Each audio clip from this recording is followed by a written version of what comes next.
According to Atlanta Black star Nicholas Dayton, the father of a biracial Florida teen, filed a federal lawsuit against the Brevard County School Board, claiming his 14-year-old daughter was improperly strip searched by staff, bullied, and racially harassed by students, while school officials ignored the increasingly exasperated family's complaints. The suit claims Carrie Humphrys, the assistant principal at Eau Gallie High School in Melbourne, strip searched his daughter 3 times in violation of district policy, apparently seeking contraband that she never found on the ninth grader who was humiliated and traumatized by the violation of her body and her civil rights. Very understandable.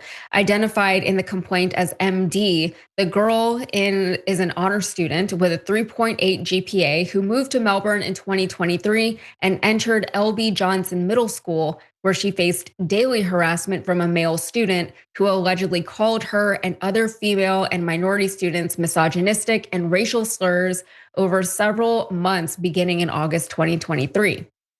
And despite ongoing complaints about the racial slurs by students of color to teachers and school staff, and a formal complaint by Dayton, her adoptive father, to the assistant principal, the school ignored the complaints, refused to interview victims, and failed to notify parents of the complaining students, the lawsuit says, in violation of school board protocol.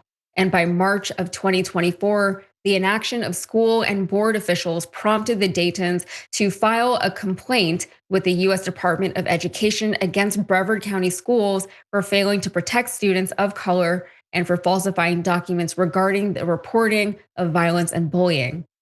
The district had falsely reported the number of bullying cases as 0 as far back as 2019, the filing claims.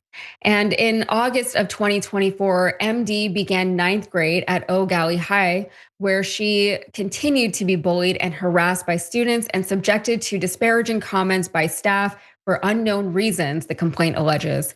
Coleman Watson, the attorney representing the plaintiffs, told Atlanta Black Star that MD was called the N-word and black monkey repeatedly by other students in both middle school and high school, and was also bullied as the new kid who dressed differently. The girl continued to maintain her honor student status in high school, the complaint says, but some teachers apparently doubted her work and gave her lower grades until she and her parents were forced to prove that she actually did the assignments herself. In September 2024, school officials called the Florida Department of Children and Families, or the DCF, and alleged that MD was pregnant and had been molested by Dayton, prompting a police and agency investigation. The Daytons immediately went to their pediatrician, who confirmed that MD had never been pregnant, while the girl adamantly denied any molestation by her father or anyone else, the lawsuit says. The Daytons in turn filed a notice to DCF demanding an investigation into the false reporting. In the meantime, news of the allegations leaked out to the school community and spread like wildfire. And then MD began to experience further ridicule and bullying about the false pregnancy and molestation rumors by fellow students, while Dayton's reputation was damaged.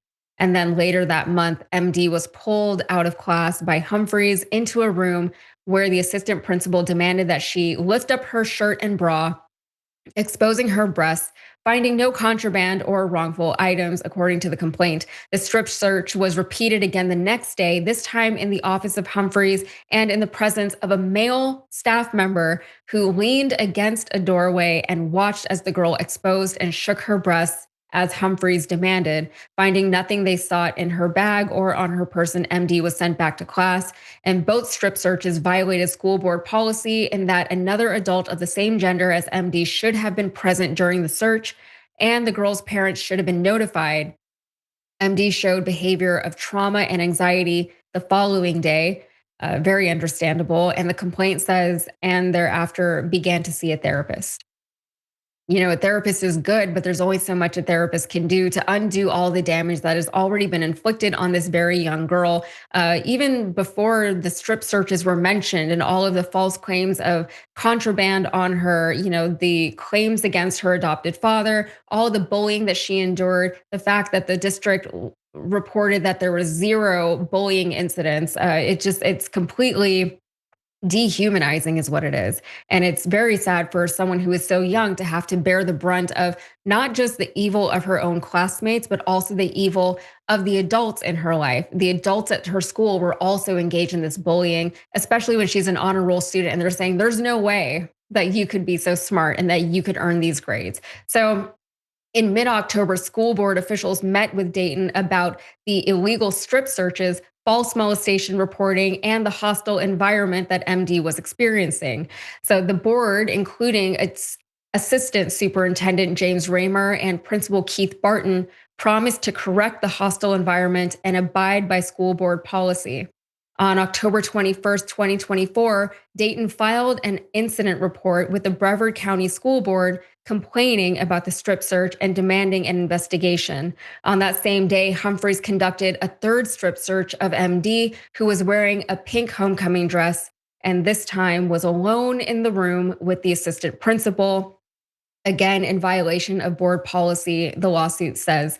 That search also yielded no contraband. It's not just in violation of school board policy, but this is sexual assault or harassment. This is a crime. What's happening to this child? Again, she's a child in school. So on October 31st of 2024, Principal Barton admitted fault regarding the strip search of October 21st via email, writing to Dayton that the staff did not follow district policy, which requires that a search of a student's person or intimate belongings be conducted by a staff member of the same gender and only in exceptional circumstances when there is an immediate threat to the health or safety of the student or others. When asked what the assistant principal was looking for, Watson told Atlanta Black Star that AP Humphrys never articulated why she conducted the searches, noting that the school now denies that the strip searches ever happened.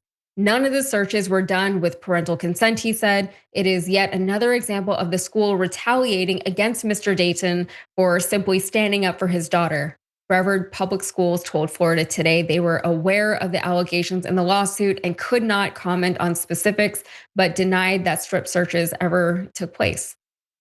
It's an easy thing for them to do, I guess. Just pretend the whole thing didn't happen. There's no proof. They weren't following protocol. So I'm sure nothing was logged the way it should have been. So they're like, you know what? We can just deny until it just goes away. So last April now, DCF and police investigators followed up on the molestation allegations, interviewing MD at school and at home. She continued to insist that she had never been molested by Dayton or by anyone.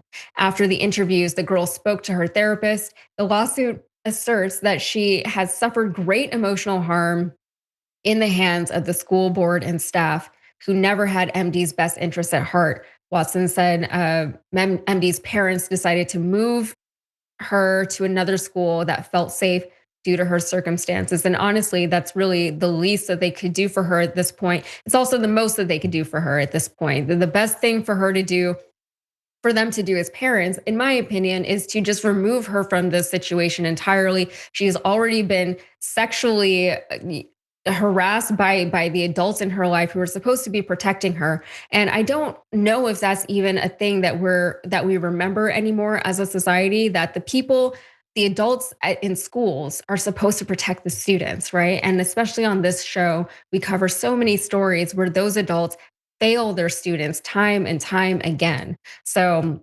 hopefully there's justice for MD here. I don't know if we're going to find it, but at the very least, I really hope she gets the help that she needs to cope with what has already happened to her.